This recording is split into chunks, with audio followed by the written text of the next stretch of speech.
الحمد للہ رب العالمین حسبنا اللہ ونعم الوکیل نعم المولا ونعم النصیر والصلاة والسلام وتحیۃ والاکرام علی اشرف الانبیاء والمرسلین المخاطب بطہ ویاسین سیدنا و مولانا ابی القاسم محمد اللہم صلی علی محمد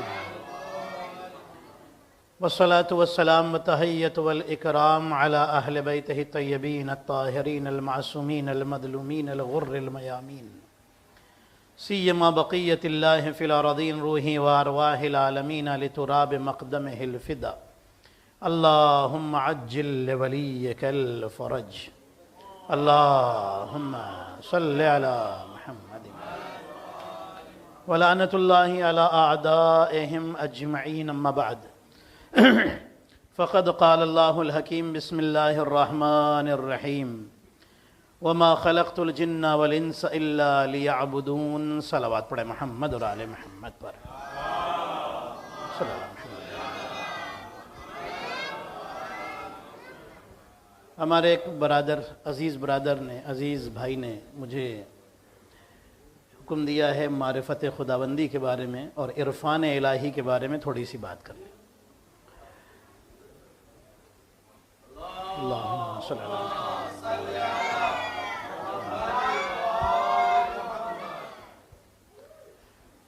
قرآن مجید کی آیت بڑی مشہور ہے، آپ سنتے رہتے ہیں۔ اللہ فرماتا ہے کہ میں نے انسانوں اور جناتوں کو نہیں پیدا کیا، اور اگر پیدا کیا تو بس عبادت کے لیے پیدا کیا۔ یعنی انسان اور جنات کیوں پیدا ہوئے؟ پیدا ہونے کا ریزن کیا ہے؟ اللہ نے کیوں پیدا کیا؟ اللہ کا مقصد کیا ہے پیدا کرنے کا؟ انسان اور جنات کی بات کی ہے اللہ نے، پیدا کیا ہے عبادت کے لیے۔ دیکھیے، عبادت کئی طرح کے لوگ کرتے ہیں۔ کچھ وہ ہیں جو خدا کو جان کے عبادت کرتے ہیں، کچھ وہ ہیں جو خدا کو پہچان کے عبادت کرتے ہیں۔ جان کے عبادت کرنے کا بس اتنا ہی ثواب ملے گا، پہچان کے عبادت کرنے کا مکمل ثواب ملے گا۔ پہچان کے، جاننا کافی نہیں ہے۔ Only to know about Allah, it is not enough. To recognize Allah, this is important. ہم کو پہچاننا ہے کہ وہ خدا کیا، اسی کو کہتے ہیں عرفان، ٹھیک ہے؟ اسی کو کہتے ہیں معرفت۔ آپ مجلسوں میں مولاناؤں سے سنتے ہیں نا اللہ کی معرفت، اور یہ معرفت کیا ہے؟ معرفت means to recognize۔ معرفت اہل بیت کی بھی، معرفت نبیوں کی بھی، معرفت اللہ کی بھی۔ اب سنیے گا، پوری توجہ رکھیے گا، بڑا سینسٹیو ٹاپک ہے اور بہت ہی امپورٹنٹ ٹاپک ہے۔ اللہ کے بارے میں ہندو بھی جانتا ہے وہ کہ اللہ، مسلمان لوگ ایک کسی کی عبادت کرتے ہیں اس کو اللہ کہا جاتا ہے، جانتے ہیں، ہندو بھی جانتے ہیں۔ تو کیا وہ جنت والے ہو گئے؟ نہیں ہوئے نا، کیونکہ وہ جانتے ہیں، وہ بھی جانتے ہیں۔ کرسچن بھی کہتے ہیں ہمارا بھی ایک گاڈ ہے۔ دیکھیے بہت خاص سنیے گا، یہ آپ کی معرفت میں، آپ کے ایمان میں اضافہ کرنے والی باتیں ہیں، اسپریچولیٹی میں آپ کی اضافہ کرنے والی بات۔ ہندو بھی جانتا ہے کہ خدا کون، کرسچن بھی جانتا ہے گاڈ ہے، یہودی بھی جانتا ہے خدا ہے، لیکن کیا اس نے پہچانا ہے خدا کو؟ تو جاننا اور بات ہے، پہچاننا یہ اور بات ہے۔ ہاں، پہچان کر کے خدا کی عبادت۔ اب سنیے، امیر المومنین فرماتے ہیں اول الدین معرفت الجبار۔ آ گئی نا بات؟ ایک صلوات پڑھیں عظمت محمد اور آل محمد پر، اللہم صلی علی محمد۔ میں اپنے فائدے کے لیے آپ کو ادھر بلاتا ہوں، مجھے حوصلہ افزائی ہوتی ہے۔ اول الدین معرفت الجبار، یا دوسری تعبیر، دوسرے طریقے سے یہ بھی لکھا ہوا ہے اول العلم معرفت الجبار، دونوں باتیں۔ دین کا بیسک، دین کی فرسٹ اینڈ فارموسٹ تھنگ کیا ہے؟ دین کی پہلی چیز کیا ہے؟ معرفت الجبار، رب کو پہچاننا۔ ہاں، بہت سارے ایسے تھے جنہوں نے پہچانا نہیں تھا، بس آ گئے تھے دین میں۔ آئے تو کیا بنے؟ یزید بن گیا، کوئی ابن ملجم بن گیا، یہی ہوا نا۔ جنہوں نے نہیں پہچانا، صرف بس آ گئے، کلمہ پڑھ لیا دکھانے کے لیے، ٹیرورسٹ بن گئے، انہوں نے پہچانا نہیں۔ جو پہچان کر کے آئے وہ سلمان فارسی بن جاتا ہے۔ جو پہچان کر آئے پھر وہ ابو ذر بن جاتا ہے. ہاں لیکن ان کی معرفت بھی معرفت مطلقہ نہیں ہے. عرفان یہ تھوڑا ڈیپ بحث ہے, آپ پلیز اگر سننے کو تیار ہے تو میں آپ کو سناؤں. یہ تھوڑا ڈیپ میں جا کر کے دیکھیے, ایک ہوتی ہے معرفت مطلقہ یعنی کمپلیٹ معرفت, کمپلیٹ ہر اینگل سے ہم نے آپ کو پہچان لیا آپ کیا ہیں, ہر اینگل سے پہچان لیا, ہر پرسپیکٹیو سے آپ کو پہچان لیا, ہر پہلو سے پہچان لیا آپ ہیں کیا. اور ایک ہے کہ تھوڑا بہت آپ کے بارے میں جانتے ہیں. تو یہ حضرت ابو ذر ہوں, حضرت سلمان ہوں, حضرت مقداد ہوں, جتنے بھی ہوں, ان کے پاس پوری معرفت نہیں ہے اللہ کی. پوری معرفت کسے ہے؟ رسول نے خود ہی بتا دیا کہ اے علی اللہ کو یا تم نے پہچانا ہے یا میں نے پہچانا ہے. یہ ہے معرفت. اول الدین معرفت الجبار, دین کی پہلی چیز, پہلا اسٹیپ جو ہے اللہ کو پہچاننا ہے. پہچان کر کے اس کی عبادت کرو, مزہ آئے گا. جب پہچان کے عبادت کرو گے نا تو سجدے میں ہوگے پیر سے تیر بھی نکل جائے گا پتہ نہیں چلے گا. اور پہچان کے عبادت نہیں کرو گے نا, کھٹکے کی بھی آواز آئے گی تو دماغ پورا ادھر چلا جائے گا اور اسٹوریاں بنانا شروع کر دے گا. ہوتا ہے کہ نہیں ہوتا ہے؟ سارے خیالات آنے لگتے ہیں. پہچان کر کے اللہ کی عبادت, معرفت اللہ کی. معرفت کیسے آئے؟ معرفت آتی ہے جب انسان, دیکھیے اس کے کچھ طریقے بتائے گئے ہیں, کچھ آج بتاؤں گا انشاءاللہ, کچھ کل بتاؤں گا. معرفت, جب یہ معرفت آتی کیسے؟ معرفت اللہ کی معرفت, دل کے اندر محبت یعنی ریل محبت اترتی کیسے؟ یہ اترتی اس طریقے سے جب انسان دنیا کے پیچھے نہ بھاگے اور اللہ پر پورا یقین کر لے کہ میرا اللہ میرے ہر کاموں کا مالک ہے, ہر کام کا مالک پروردگار ہے. اسی لیے قرآن میں ایک آیت ہے, افوض امری الی اللہ ان اللہ بصیر بالعباد. میرے اللہ میں اپنے کام تیرے حوالے کرتا ہوں, تو بہترین خیال رکھنے والا اور بہترین دیکھنے والا ہے. بصیر بالعباد, تو بہترین, ان اللہ بصیر بالعباد. میں تیرے اپنے کام تیرے حوالے کرتا ہوں. یہ کب ہوگا اللہ کے حوالے؟ جب اللہ کو پہچانے گا نا. ہے توجہ نہیں؟ میں آپ کو مثال دے دیتا ہوں, چلیے کیسے ہوگا یہ. جب ایک چھوٹا سا بچہ ہے, بہت چھوٹا سا بچہ, کرولنگ کرتا ہے ابھی, چلیے کرولنگ کرتا ہے, 8 مہینے 10 مہینے 11 مہینے کا بچہ ہے. آپ اس کے گھر گئے, آپ نے اس کو گود میں لے کے ہوا میں اچھالا. پوری توجہ رکھیے گا, میں مثال دے رہا ہوں, ایگزامپل بڑی پیاری ہے, سنیے گا. ہوا میں اچھالا, بچہ روئے گا یا ہنسے گا؟ روئے گا. آپ اسٹرینج ہیں, آپ اسٹرینج ہیں, روئے گا. آپ اچھالیں گے تو روئے گا, ڈرے گا, گھبرائے گا. لیکن اس کا باپ اگر ہوا میں اچھالے گا تو وہ ہنسے گا. نہیں غور نہیں کر رہے ہیں آپ عزیزان محترم. جب باپ اچھالے گا تو وہ ہنسے گا, ڈرے گا نہیں, خوش ہوگا. ماں اچھالے گی گود میں لے کر کے تو وہ ڈرے گا نہیں, ہنسے گا, خوش ہوگا. کیوں؟ اس لیے کہ اس کے ہاتھ میں رو رہا تھا, اس کو پہچانتا نہیں تھا, اس پر بھروسہ نہیں تھا. باپ پر بھروسہ ہے کہ باپ گرنے نہیں دے گا, گرنے سے پہلے سنبھال لے گا. ہے توجہ آپ کی؟ باپ پر بھروسہ ہے کہ یہ مجھے گرنے نہیں دے گا. بس اتنا بھروسہ. کسی عالم سے کسی نے پوچھا تھا کہ اللہ پر کتنا بھروسہ کرے, کتنا بھروسہ ہونا چاہیے انسان کو. عالم نے کہا کہ ارے تم کیا سمجھو کتنا بھروسہ ہو, میں کیا بتاؤں تمہیں. بس اتنا بھروسہ کر لو جتنا ایک بچہ اپنے باپ پر کرتا ہے, وہی تمہارے لیے بہت ہے. تم کہاں کر پاؤ گے اتنا بھروسہ. ہے توجہ؟ بچے کو یقین ہے کہ یہ باپ مجھے زمین پر نہیں گرنے, چوٹ نہیں لگنے دے گا, سنبھال لے گا. بس اللہ بندے پر اتنا بھروسہ کرے کہ میرا اللہ اگر میں مشکل میں آیا ہوں نا وہ مجھے سنبھال لے گا, وہ مجھے گرنے نہیں دے گا, وہ مجھے چوٹ نہیں آنے دے گا. بھروسہ ہونا چاہیے اللہ پر, یقین ہونا چاہیے. جب یقین پیدا ہوتا ہے تب اللہ کی معرفت بڑھتی جاتی ہے, ایمان بڑھتا ہے, معرفت اللہ کی پہچان آتی ہے. رسول فرماتے ہیں کہ اگر اللہ کو پہچان کر کے تم بڑا عمل کرو یا چھوٹا کرو اس کی ویلیو ہے, اور اگر نہ پہچانو, رسول فرما رہے ہیں نہ پہچانو تو چاہے بڑا عمل کرو چاہے چھوٹا کرو اس کی ویلیو نہیں ہے. پہچان کر کے معرفت اللہ کا عرفان پہچانے کیسے. اور کیا طریقہ بتایا علماء نے؟ کہتے اللہ کے سامنے خود کو سرنڈر کر دو. ہمارا پرابلم کیا ہے کہ ہم اپنی مرضی چلاتے ہیں. جتنا ہمیں پسند ہے اتنا دین کا کام کریں گے, جتنا ہمیں پسند ہے ہم اتنا دین لیں گے.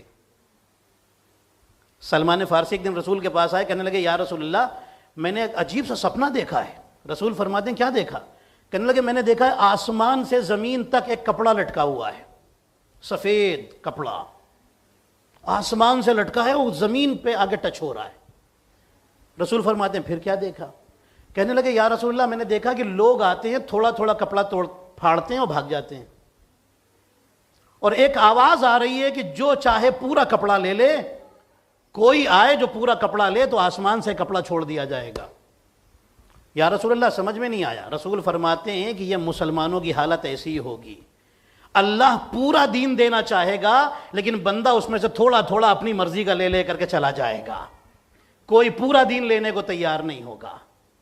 توجہ، اللہ کہے گا پورا دین لے لو، لیکن پورا دین لے، اپنی مرضی کا دین ہم نے لے لیا، بس اسی میں خوش ہیں، چل رہا ہے کام، یہاں چل رہا ہے، آخرت میں کیا ہونے والا ہے وہ سوچنا ہے۔ عزیزان محترم، نبی موسیٰ نے اللہ سے سوال کیا تھا، میرے اللہ یہ بتا دے کہ مجھے جنت میں میری جگہ دکھا دے۔ اللہ نے ہٹا دیے پردے، جو حجاب ہوتے ہیں نا سامنے آنکھوں کے، سب ہٹا دیے، کہا دیکھو وہ تمہاری جگہ ہے۔ نبی موسیٰ نے دیکھا کہ ان کا جو بہت بڑی ان کی جگہ ہے، اس کے بازو میں ایک چھوٹا سا کسی کا گھر بنا ہوا ہے۔ میرے اللہ یہ چھوٹا سا گھر کس کا ہے؟ اللہ نے کہا یہ ایک بندہ ہے جو مجھ سے بڑا پیار کرتا ہے۔ سنیے گا، معرفت کی بات چل رہی، میرا ٹاپک ہی معرفت۔ یہ مجھ سے بڑا پیار کرتا ہے، یہ چھوٹا سا گھر اس کا ہے، چھوٹا سا۔ اے اللہ یہ چھوٹا سا گھر کیوں؟ اس کو بھی بڑا بنا کے دے دیتا، محل بنا کے دے دیتا۔ اللہ نے کہا اچھا تم پتہ کرنا چاہتے ہو کہ میں نے اس کو چھوٹا گھر کیوں دیا ہے؟ میں تمہیں ایڈریس دیتا ہوں، جاؤ جا کے اس سے ملو، تمہیں خود ہی پتہ چل جائے گا، اس سے باتیں کرو۔ نبی موسیٰ گھر سے نکل پڑے، پہنچے ایک ایسی جگہ پہنچے جہاں بڑا گرین تھا، بڑا گرین خوبصورت جگہ۔ دیکھا ایک آدمی بیٹھا اللہ کی عبادت کر رہا ہے۔ نبی موسیٰ علیہ السلام نے سلام کیا، اس نے جواب دیا اور پھر نماز میں لگ گیا۔ اس نے پوچھا بھی نہیں آپ ہیں کون۔ اب نبی موسیٰ انتظار کر رہے ہیں اس کی نماز ختم ہو تو ذرا دو چار باتیں تو کی جائے۔ جیسے ہی اس نے نماز ختم کی، نبی موسیٰ فرماتے رک جاؤ، میں تم سے بس ایک سوال کرنے آیا ہوں، تم بڑے مومن ہو، اللہ سے پیار کرتے ہو؟ کہنے لگا ارے اللہ کی بات آپ نے کر دی، اسی کی تو عبادت کر رہا ہوں، بہت پیار کرتا ہوں۔ کتنا پیار کرتے ہو؟ کہنے لگا کہ بس یہ آپ دیکھ رہے ہیں، یہ سامنے میں نے یہ جو گرین نظر آ رہا ہے نا، گھاس لگی ہوئی، یہ میں نے لگائی ہے۔ یہ دیکھیے ادھر ایک نہر بہ رہی ہے چھوٹی سی، اس میں بالکل کلین پانی ہے، میں اس کی بڑی دیکھ بھال کرتا ہوں، کوئی گندہ نہ کرے۔ کیوں؟ کہنے لگا کہ میں نے اپنے اللہ کے لیے یہ سب کام کیا ہے کہ ایک دن میرا اللہ اپنے گھوڑے پر بیٹھ کر آ جائے تو میں یہ گھاس کھلاؤں گا، ایک دن میرا اللہ اپنے گھوڑے پر بیٹھ کے آ جائے تو یہ والا پانی پلاؤں گا، ایک دن میرا اللہ آ جائے تو میں اس کے بالوں میں کنگھی کروں گا، میں بڑا پیار کرتا ہوں اپنے خدا سے۔ جیسے ہی اس نے یہ جملے کہے، نبی موسیٰ کہتے ہیں شکریہ بھائی میں سمجھ گیا۔ نبی موسیٰ اٹھے، کہنے لگے اے اللہ میں سمجھ گیا، یہ پیار تو کرتا ہے لیکن اسے تیری معرفت نہیں ہے۔ اللہ اکبر، اگر تجھے پہچان کر کے تیری عبادت کرتا تو یہ چھوٹا سا گھر نہ دیتا بلکہ بڑا محل دیتا۔ عبادت تو پیار تو کرنے والا ہے لیکن پہچانتا نہیں ہے، خدا کو ان چیزوں کی ضرورت نہیں ہے۔ خدا نہ گھوڑا رکھتا ہے نہ گدھا رکھتا ہے، کچھ بھی نہیں، وہ ان سب چیزوں سے بے نیاز ہے، اس کو ضرورت ہی نہیں ان سب چیزوں کی۔ تو آپ نے دیکھا اس کو پیار تو ہے، معرفت نہیں ہے، پہچانتا نہیں ہے خدا کو۔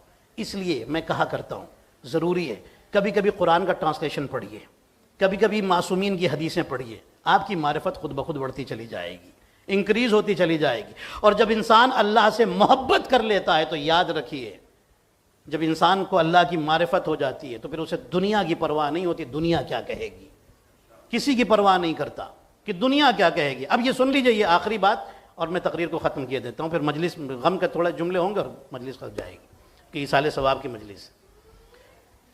جب انسان کو اللہ کی معرفت ہو جائے نا، ڈرتا ہے نا انسان، میں یہ کام کروں گا تو دنیا کیا کہے گی، فلاں کیا کہے گا۔ آپ نے خدا کو کہاں پہچانا ہے؟ اگر خدا کو پہچان لیتے تو بس پھر انٹینشن ہوتا کہ ہم اللہ ہی کے لیے کر رہے ہیں، کہتی رہے دنیا، جس کو جو بولنا ہے بولے، پرواہ نہیں ہوتی۔ اوٹومن امپائر سنا ہے نا آپ نے، سلطنت عثمانیہ، اوٹومن امپائر، اس کا ایک بادشاہ گزرا جس کا نام تھا شاہ مراد، سنیے گا شاہ مراد۔ کل اور باتیں انشاءاللہ ہوں گی معرفت پروردگار کے حوالے سے، خدا کی محبت اور معرفت کے حوالے سے۔ اس کا نام ہے شاہ مراد، بادشاہ تھا۔ ایک دن یہ کہیں جا رہا تھا، اس نے دیکھا سڑک کے کنارے ایک ڈیڈ باڈی پڑی ہوئی ہے اور لوگ اس کو گالیاں دیتے ہیں اور آگے بڑھ جاتے ہیں، برا کہتے ہیں، لعنت کرتے ہیں، آگے بڑھ جاتے ہیں۔ شاہ مراد جو ہے نا وہ بادشاہ کے ڈریس میں نہیں ہے، بالکل عام کپڑے میں، اور اپنے آدمی کے ساتھ، ایک غلام کے ساتھ، غلام سے کہتا ذرا دیکھیں تو شہر میں چل کے آ رہا ہے، چلو چل کے دیکھتے ہیں۔ جیسے ہی آیا تو دیکھا بازار میں جنازہ پڑا ہے، لوگ، اچھا اس نے اپنا چہرہ پورا کور کیا، صرف آنکھیں کھلی ہوئی ہیں، بادشاہ کی دیکھ رہا ہے۔ بادشاہ نے کہا یہ ماجرا کیا ہے، کوئی جنازے کو دفن کرنے کو تیار نہیں، ہمارے شہر میں یہ سب ہو رہا ہے، لوگ گالیاں دے رہے ہیں، لعنت پڑھ رہے ہیں اور آگے بڑھ جاتے چلے جاتے، یہ ہے کیا، کون ہے یہ؟ آگے بڑھا، اس کو دیکھا، دیکھ کر کے اس نے لوگوں سے، اپنے غلام سے کہا پوچھو لوگوں سے کہ یہ آدمی کہاں رہتا ہے، اس کا گھر کہاں ہے، چل کے پتہ کریں یہ ہے کون، کہ کون سا اتنا بڑا گناہ کیا ہے بھائی، لوگ اس کو دفن نہیں کر رہے ہیں، جنازہ پڑا ہوا ہے۔ لوگوں نے آ کر کے، ایک کسی آدمی نے بتایا کہ اس کا گھر وہاں فلاں جگہ پر ہے۔ بادشاہ اپنے غلام سے کہتا چلو، پہنچے وہاں۔ جب وہاں، دیکھیے میں کیا کہہ رہا ہوں آپ سے، میرا کہنے کا مقصد کیا ہے، انسان کا ہر کام اگر انٹینشن بنا لے کہ ہم اللہ کے لیے کریں گے تو اللہ کا پیار، اللہ کا عرفان، اللہ کی محبت سب دل میں اتر جائے گی۔ چلا، اس کے گھر پہنچا، آج ہی انتقال ہوا ہے صبح صبح، اور دوپہر کا یہ قصہ ہے۔ جب گھر پہنچا تو اس نے پوچھا کہ کون ہے جو مجھے بتائے، وہ جو لاش پڑی ہوئی ہے سڑک کے اوپر، وہ کون آدمی؟ ایک عورت نکل کے آئی، کہنے لگی وہ میرا شوہر ہے۔ رو رہی ہے عورت، کہنے لگا آپ کی اجازت ہے اندر آ جاؤں، کچھ باتیں کرنی، پوچھنا ہے اس کے بارے میں۔ کہنے لگی ہاں بالکل آئیے، اندر آئیے۔ اندر بلایا، بادشاہ اس سے پوچھتا ہے کہ یہ بتاؤ تمہارے شوہر نے کون سا اتنا بڑا گناہ کر دیا ہے کہ جنازے کو لوگ دفن نہیں کر رہے، پڑا ہوا ہے سڑک کے کنارے، لوگ لعنتیں کرتے ہیں، گالیاں دیتے ہیں، آگے بڑھ جاتے ہیں۔ عورت رونے لگی، کہنے لگی کہ میرا شوہر گنہگار نہیں تھا، اللہ کا ولی تھا۔ سنیے گا عزیزان محترم، اللہ کیا کہتا ہے، تو اچھے کام کر میرے لیے، میرے لیے، تو چھپاتا جائے گا ہم بتاتے جائیں گے، تو چھپاتا جا ہم بتاتے جائیں گے۔ جب معرفت آتی ہے نا تو یہی ہوتا ہے۔ بیوی کہتی ہے کہ وہ کوئی گنہگار نہیں تھا، وہ اللہ کا ولی تھا، لوگوں نے پہچانا ہی نہیں اسے۔ بادشاہ کہتا ہے کہ کیا کام کرتا تھا بھائی، اللہ کے ولی والے کون سے کام کرتا تھا وہ؟ عورت کہتی ہے سنیے، لوگ اس کو برا کیوں سمجھتے ہیں میں آپ کو بتاتی ہوں۔ جب رات ہوتی تھی، دن بھر یہ اپنا کام کرتا تھا، محنت مزدوری جو کچھ بھی کرتا تھا، رات ہوتی تھی جو پیسہ کماتا تھا اسے لے کر کے جاتا تھا، پہلے شراب کی دکان میں جاتا تھا، وہاں سے کچھ بوتلیں خریدتا تھا شراب کی بھری ہوئی، لے کے آتا تھا، گھر میں لا کر کے توڑ دیتا تھا اور بہا دیتا تھا شراب کو، اور کہتا تھا کم سے کم، کہتا تھا اے اللہ کم سے کم اتنی شراب سے دوسروں کو میں نے بچا لیا ہے، اتنی شراب سے تو میں نے دوسروں کو بچا لیا ہے۔ پھر اس کے بعد پیسہ اور پیسہ لیتا تھا، پھر جاتا تھا، پھر وہاں جاتا تھا جہاں پر بری عورتیں رہتی ہیں، زناکار عورتیں رہتی ہیں، وہاں محنت مزدوری کرنے والا آدمی تھا، اتنا پیسہ تو ہوتا نہیں تھا، جتنا بھی ہوتا تھا وہ لے کے جاتا تھا اور جا کر کے کسی ایک عورت کو دیتا تھا اور کہتا تھا دیکھو یہ پیسہ رکھ لو، تم پیسے کے لیے گناہ کرتی ہو نا، آج زنا نہ کرنا، آج گناہ نہ کرنا۔ پیسہ دے کر کے ایک عورت کو، کسی ایک عورت کو دے کر کے چلا آتا تھا، اور وہ عورت وعدہ کرتی تھی کہ میں آج گناہ نہیں کروں گی، چلا آتا تھا۔ لوگوں نے اس کا شراب کا بوتلیں لانا دیکھ لیا، اس غلط محلے میں جانا دیکھ لیا، لیکن وہ کیا کرتا تھا لوگوں نے یہ نہیں دیکھا، اس لیے لوگ اسے برا کہہ رہے ہیں اور اسے گالیاں دے رہے ہیں، اس کے جنازے کو سڑک کے کنارے پھینک رکھا ہے۔ اب سنیے گا عزیزان محترم، یہ ہے سننے والا معاملہ، یہ سننے والی بات یہ ہے۔ عورت کہتی ہے کہ میں اپنے شوہر سے کہتی تھی کہ یہ جو تو کر رہا ہے نا، مرنے کے بعد تیرا کوئی جنازہ بھی اٹھانے نہیں آئے گا، کسی کو کیا پتا، تو بتاتا بھی نہیں کسی کو کہ میں شراب کی بوتلیں لا کے گھر میں توڑ دیتا ہوں اور جا کر کے ایک بری عورت کو پیسہ دیتا ہوں، اسے زنا سے بچا لیتا ہوں، تو بتاتا بھی نہیں ہے، لوگ تو سمجھ رہے ہیں تو گنہگار ہے، جب مرے گا تو تیرا کوئی جنازہ بھی نہیں پڑھنے آئے گا۔ تو وہ مسکرا کے کہتا تھا کہ یاد رکھ جب میں مروں گا تو بادشاہ میرا نماز جنازہ پڑھنے آئے گا، بادشاہ خود آئے گا اگر کہ میری جنازہ پڑھے گا۔ اتنا یقین کہاں سے آ گیا اس کو؟ جیسے ہی بادشاہ نے سنا وہ خود رونے لگا، کہنے لگا میں حکم دیتا ہوں، میں بادشاہ ہوں۔ اب اس نے بتایا، اب اس نے ظاہر کیا کہ میں بادشاہ ہوں، اپنے غلام کو بھیجا اور کہا جاؤ جنازہ وہاں سے اٹھاؤ، غلاموں کو لے کے آؤ، جنازہ اٹھاؤ، اسے غسل دیں گے، کفن دیں گے، نماز جنازہ پڑھوائیں گے، میں خود جا کر کے اسے دفن کروں گا۔ غور کیا آپ نے اللہ کیا کہتا ہے؟ تم اچھے کام کرو، تمہارے اندر یقین کا نور ہم اتاریں گے، تم اچھے کام کرو، تم اچھے کام کر کے چھپاتے جاؤ، ہم اسے دنیا میں بیان کرتے جائیں گے۔ آپ نے غور کیا عزیزان محترم، جب معرفت اللہ کی آ جاتی ہے تو انسان دنیا کی پرواہ نہیں کرتا۔ جب یہ معرفت اور کیسے آتی ہے؟ رسول اللہ کے ایک صحابی تھے جن کا نام تھا حارثہ۔ حارثہ سے رسول نے پوچھا کہ اے حارثہ، رات یہ بتاؤ رات کیسی گزری؟ صبح کے ٹائم، فجر کے ٹائم پوچھا ہے رسول اللہ نے۔ کہنے لگے یا رسول اللہ ایسی رات گزری ہے کہ میرے دل میں یقین کا نور آ گیا ہے۔ یقین کا نور آ گیا ہے کیسے؟ کہنے لگے میں راتوں میں، ٹھنڈی راتوں میں عبادت کرتا ہوں، سخت گرمیوں میں روزے رکھتا ہوں، دنیا کی پرواہ نہیں کرتا، اگر میں کوئی اچھا کام کرتا ہوں دنیا کی پرواہ نہیں کرتا۔ اور میرے اب رسول نے فرمایا تھا کہ اس کے دل میں نور یقین آ گیا ہے، معرفت آ گئی ہے اللہ کی۔ دیکھیے جب معرفت آتی ہے تبھی نور یقین آتا ہے۔ ابھی تک تو بہت سارے مسلمان کلمہ بھی پڑھ لیا، نہ جانے کیا کیا کر رہے ہیں، لیکن شک میں مبتلا ہے۔ بہت سارے شک میں مبتلا ہیں کہ پتہ نہیں، نعوذ باللہ استغفر اللہ، اللہ ہے بھی کہ نہیں ہے۔ ہاں بھائی، لوگ جب ایسے غصے میں ہوتے ہیں نا تو یہ تک بھی بول دیتے ہیں لوگ، ابھی تک تو یقین ہی نہیں آیا تو معرفت کہاں سے آئے گی؟ ارے بھائی پہلے یقین پیدا کرو خدا کی ذات کے اوپر، معرفت تو خود ہی آ جائے گی، اللہ پہچان خود اتارے گا۔ یہ معرفت میں نے آپ کی خدمت میں عرض کیا، علم حاصل کرنے سے، اچھے کام کرنے سے معرفت آتی، نور معرفت آتا ہے۔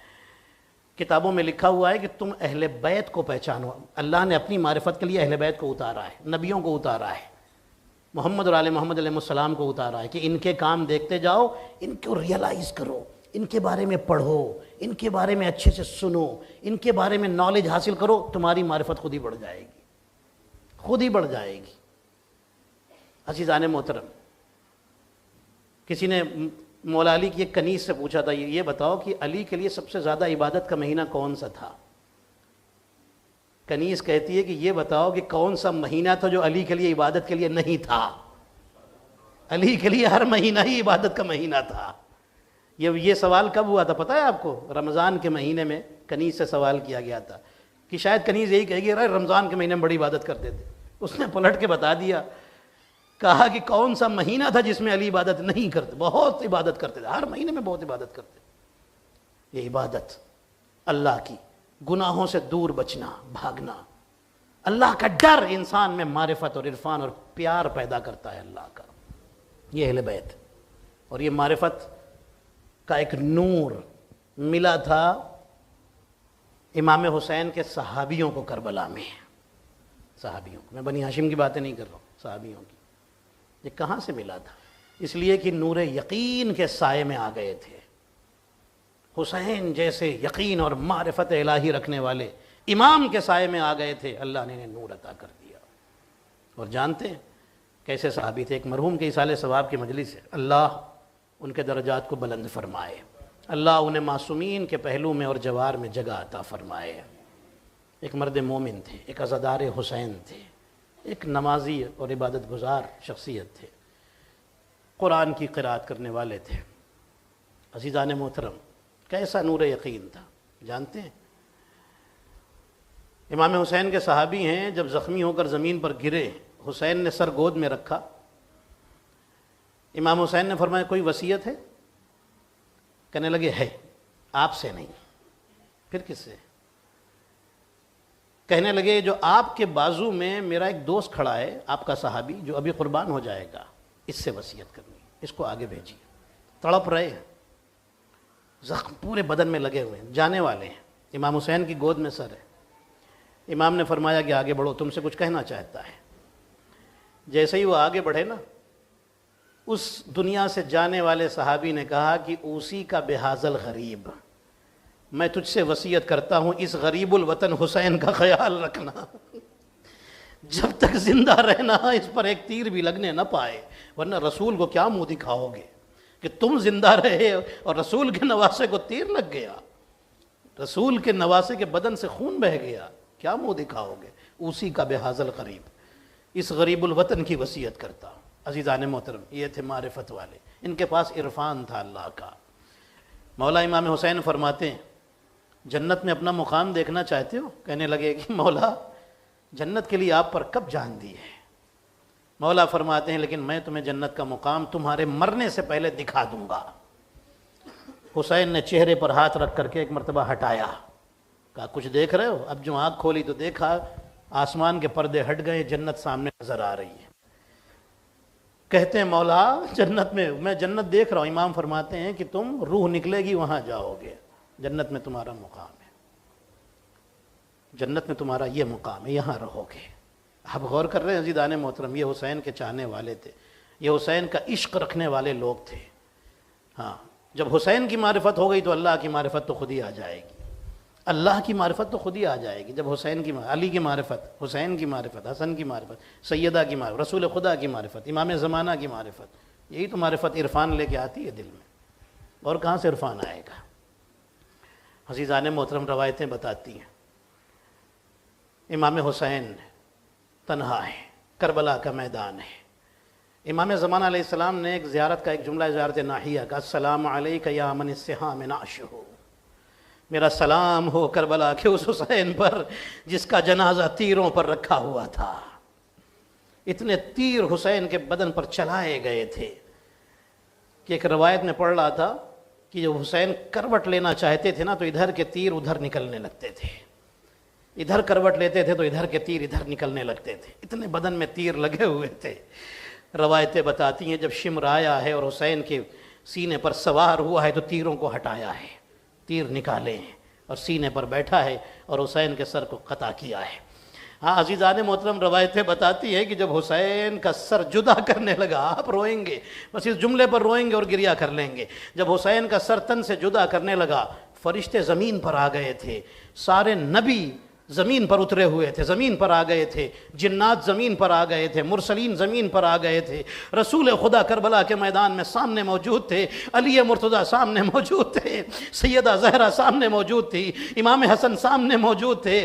روایتیں بتاتی ہے کہ جب شمر نے سر کاٹنا چاہا تو ابراہیم نبی نے کہا تھا یا رسول اللہ مجھ سے دیکھا نہیں جاتا کہ حسین کا سر کیسے کاٹا جا رہا ہے، اپنا چہرہ پھیر لیا، حضرت نوح نے اپنا چہرہ پھیر لیا۔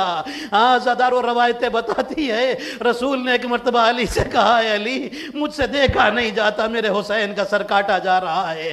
ہاں زدارو ایک مرتبہ حسین نے آواز دی اماں اماں اگر سب جانا بھی چاہیں تو چلے جائیں لیکن آپ نہ جائیے گا۔ سیدہ نے آواز دی میرے لال میں تجھے چھوڑ کر کہاں جا سکتی ہوں۔ سیدہ آگے بڑھی، روایتیں بتاتی فاطمہ کی آغوش تھی، 3 دن کے بھوکے پیاسے بیٹے کا سر تھا جسے شمر کاٹ رہا تھا، جبریل اعلان کر رہا تھا الا قتل الحسین بکربلا والا ذبح الحسین الا لعنت اللہ علی القوم الظالمین وسيعلم الذين ظلموا أي منقلب ينقلبون الہی بحق الحسین وجدہ وابیہ وامہ واخیہ۔ میرے اللہ تجھے محمد اور آل محمد علیہ السلام کا واسطہ ہماری اس مختصر سی عبادت کو قبول فرما۔